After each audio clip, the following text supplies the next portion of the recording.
감히 이런 얘기를 지난 20몇 년 동안 정부에다가 끊임없이 해댔는데 답답합니다. 우리 아이들이요, 그렇게 연약하거나 어리석지 않습니다. 이 부분이 저는 제일 안타까운 부분인데요. 공교육이 사교육하고 자꾸 이렇게 싸움을 하려고 그러는지, 사교육은 인류 역사에 언제나 있어 왔고요. 앞으로도 안 없어집니다. 네, 옛날 우리 석기 시대 때로 한번 돌아가 볼까요? 내 아들이 제법 똑똑한 것 같은데, 이놈이 활을 못 쏴요. 그럼 저 어떡할 거예요? 내 친구 중에 활 잘 쏘는 친구한테 내 아들을 데려갈 거 아니에요, 어느 날. 그냥 맨입으로 가면 가르쳐 주겠어요? 그러니까 나 이제 어디서 잘 익은 파인애플을 쫙 따가지고 그걸 들고 가서 시간 있으면 말이야, 내 아들 활 쏘는 것 좀 가르쳐 주면 안 되냐? 이놈이 참 이상하게 활을 그렇게 못 쏘네. 좀 어떻게 좀 해달라고. 그게 사교육이잖아요. 대가를 지불하고 제가 아는 누군가에게 제 아들을 교육시켜달라고 부탁한 거잖아요. 이런 게 없어질 리가 있나요? 인류가 존재하는 한 저는 언제나 있을 거라고 생각합니다. 공교육이 사교육보다 더 우뚝 서기만 하면 되는 겁니다. 그래서 사교육이 공교육의 보조 역할을 할 수 있게 해줘야 되는 거지, 공교육이 사교육을 상대로 싸움을 걸어가지고 사교육을 없애겠다라고 하는 건 저는 전혀 효율적이거나 현실적인 방법이 아니라고 생각합니다. 만약에 우리가 할 수 있다 그러면 큰 학교를 오히려 작게 쪼개고 선생님들을 좀 많이 고용했으면 좋겠어요. 대한민국은 어차피 교육으로 성공한, 교육으로 우뚝 선 나라이기 때문에 저는 일자리 창출 차원에서도 학교 선생님들이 많아지면 그 굉장히 좋은 일 아니에요? 그만큼 교육에 종사하는 사람들이 많아지면 저는 대한민국은 점점 더 막강한 나라가 될 거라고 생각하는데, 그렇게 되면 저는 공교육이 사교육한테 밀릴 이유가 없다고 생각합니다. 사교육은 돈을 벌어야 되는 행위잖아요. 그러니까 거기서는 선생님을 많이 고용할 수가 없어요. 그래서 저는 감히 이런 얘기를 지난 20몇 년 동안 정부에다가 끊임없이 해댔는데, 어마어마한 교육 예산을 마련하자고. 그래서 그냥 우리 공교육을 사교육이 넘볼 수 없는 수준으로 질적으로 끌어올리자. 그러면 그냥 게임이 끝나는 건데, 이거를 왜 계속 사교육을 단속하고 이러느라고 헛발질을 하고 있을까? 답답합니다. 우리가 거의 인생 100년을 사는데, 우리 지금 코로나로 기껏해야 지금 2년이 안 된 상황인데, 우리 아이들이 2년 동안 무슨 배움의 격차가 좀 생겼다고 해서 그게 평생을 간다?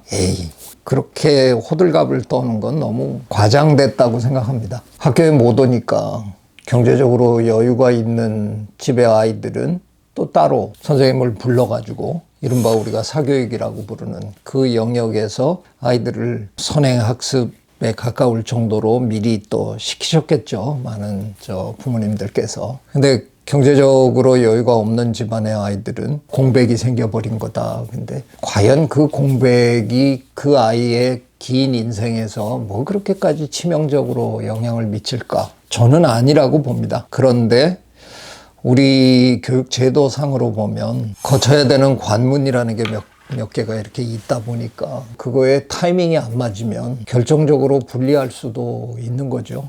그래서 사실 저는 이번에 너무 좋은 기회를 상실했다는 생각을 저는 개인적으로 하고 있는데요. 한번 이참에 어려운 상황을 핑계 삼아서 한번 대대적으로 실험을 한번 해봤더라면 얼마나 좋을까. 만약에 정부에서 교육부 차원에서 한번 어차피 이렇게 된 건데 한번 우리 다른 방향으로 한번 해보자라고 할 수 있었더라면, 물론 없었을 거라고 저도 합니다만 좀 아쉬워요. 그렇게 학교도 못 오는 그런 상황에서 왜 우리는 기필코 그 아이들을 기필코 모니터 앞에다가 전부 앉혀놓고 대면으로 학교에서 할 수 있었던 그 모든 걸 기어코 비대면으로 하려고 애써야만 됐을까? 잠시 그 교과서에 나오는 그 순서대로 안 하고, 자, 그러면 우리 몇 달 동안 어린이 여러분 학교 못 오는데요, 우리 각자 스스로 알아서 너희가 생각하는 방법으로 뭔가를 이렇게 한번 해봐라. 엄청나게 많은 교육 이론가들이 다 떠들고 있잖아요. 지금 4차 산업혁명 시대에 가장 중요한 키워드가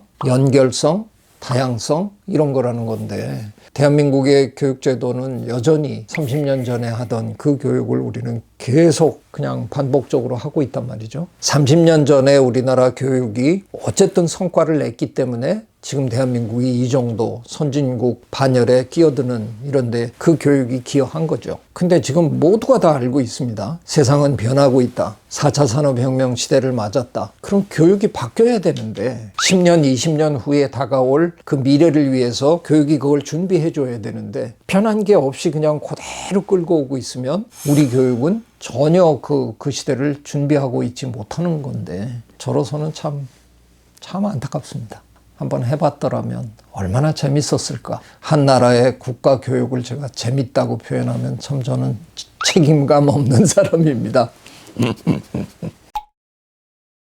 세상이 변하고 있잖아요. 아마도 우리 아이들이 살아가야 될 10년, 20년, 30년 후에는 어쩌면 우리는 그냥 AI하고 같이 살아야 되는 그런 세상이 될지도 모르잖아요. 지금 우리 어른들이 생각할 때는 그게 단순한 그냥 무슨 기술 변화인가 보다 이렇게 생각할지도 모르지만 어떤 세상이 펼쳐질지 사실은 아무도 모르는 거예요. 왜 우리는 우리 아이들의 사회성이 반드시 그 아이들이 건물 복도에서 만나야 되고 운동장에서 만나야만 사회성을 발휘할 수 있다라고 생각합니까? 우리 아이들은 이미 이 SNS 세상에서 끊임없이 서로 만나고 있고 그게 그들의 훨씬 더 편안한 어쩌면 또 훨씬 더 자주 접하는 사회, 소사이티일 수도 있는데 근데 옛날 우리들의 시대에서 그 측정하는 사회성으로 얘기하면 좀 떨어지거나 달라질 수도 있죠. 근데 그 사회성이라는 것도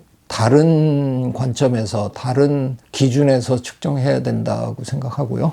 호모사피엔스는 인류 역사에 유일하게 모르는 사람들, 익명의 사회를, 거대한 익명의 사회를 구성하는 데 성공한 최초의 인류입니다. 반드시 완벽하게 서로 알아야만 일을 같이 하는 게 아니잖아요. 그래서 우리 아이들이 잠시 한 1년, 2년 친구 못 만났다고 너무 걱정하지 마세요. 이제 상황이 또 풀리면 우리가 걱정하는 그 사회성 금방 복구합니다. 세계적인 대석학들이 코로나19를 겪으면서 우리 인류가 문명사적 대전환기를 맞고 있다라고 얘기들은 하시는데 그래서 구체적으로 어떤 전환을 해야 되느냐라고 물으면 그분들이 이렇게 구체적인 답을 안 주시더라고요. 그래서 제가 사실은 책을 낸 겁니다. 생태적 전환이라는 제목의 책을 낸 건데 이제는 어쩌면 죽고 사는 문제에 우리가 부닥쳤는데 500만 명이나 목숨을 잃는 이런 엄청난 재앙을 우리가 겪으면서도 우리는 우리 아이들에게 학교에서 그냥 국영수만 가르쳐도 되는 건지 그 아이들이 앞으로 어른이 돼서 살아갈 앞으로의 미래에는 이런 팬데믹들이 어쩌면 수시로 터질지도 모르는데 자연에 대해서 이렇게 아무것도 모르는 상태로 살아가야 되는 거냐. 저는 그거 참 말이 안 된다고 생각하거든요. 최근에 교육부에서 발표가 났었잖아요. 국영수 비중을 줄이겠다. 네, 반가운 일이고요. 우리 아이들이 좀 더 다양한 교육을 받을 수 있는 그런 교과 과정이 만들어지기를 기대합니다. 우리 아이들이요.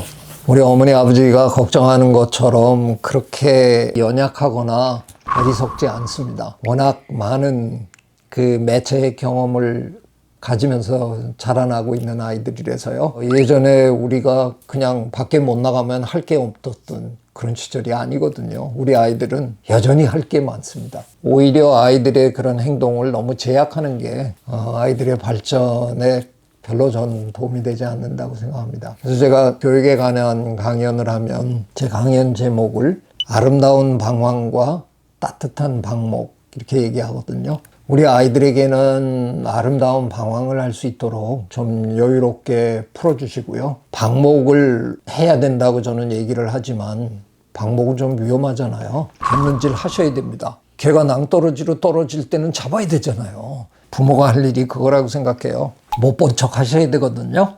그래서 절대로 나 너한테 관심 없다, 나 너한테 자유 줬다는 식으로 절대 안 보는 척 하는데 방목을 하되 따뜻한 방목을 하시라. 그런 말씀입니다. 그러면 스스로 알아서 우리 아이들이 길을 찾아갈 겁니다. 자, 그럼 또 다음에 또 다른 주제로 만나겠습니다. I love you.